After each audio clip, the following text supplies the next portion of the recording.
The Fed's got one instrument. It's got the short-term interest rate. It's trying to control a $28 trillion economy, and most times when the Fed tightens, it tends to cause a recession or a downturn, and then we eventually get to the stable golden path. This time, given the strength of the labor market and given some of the resilience we've seen almost nonstop since last year, we think there's a higher probability of the soft landing. Not guaranteed, but the pieces seem to be falling into place so far. So good news means good news? As long as it's not too good. If it's too good, then we're still running hot. We need to run a little lukewarm for a while in the US. The last statement from Jerome Powell was very clear. There's a long way to go to bring down inflation. Will a bad read on Wednesday warrant a rate hike next week? Well, that's our risk scenario. So our baseline, we think that there's a good likelihood of a soft landing. If inflation, which has been sticky, continues to be sticky or even starts to pick up again, we're tracking 5+% growth supposedly in the US this quarter.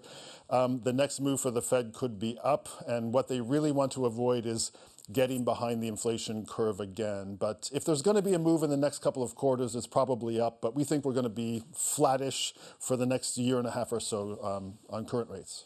So if the Fed does hike, you expect this will be the last time? That would be our expectation. It doesn't look like it's baked in for September. We've got the fast and furious rate hikes behind us, but it's clear from Chairman Powell's language that they're leaving the door open to maybe another hike if they need to do so. I think they'd rather not do it. But again, they're in the data-dependent range. If it looks like we're not cooling fast enough, might be one more.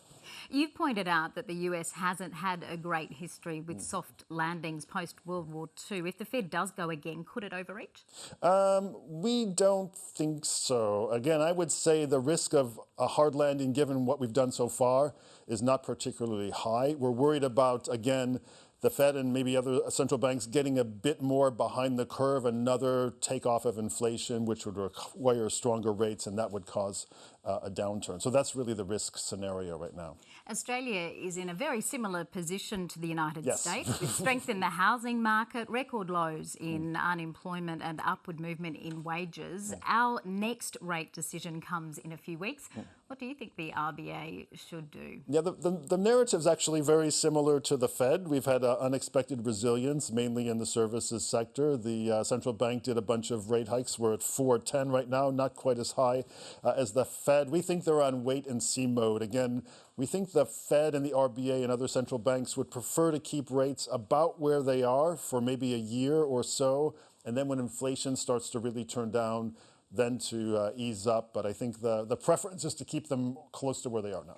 There are some key differences between the two economies, particularly in outlook right now. How do you see it?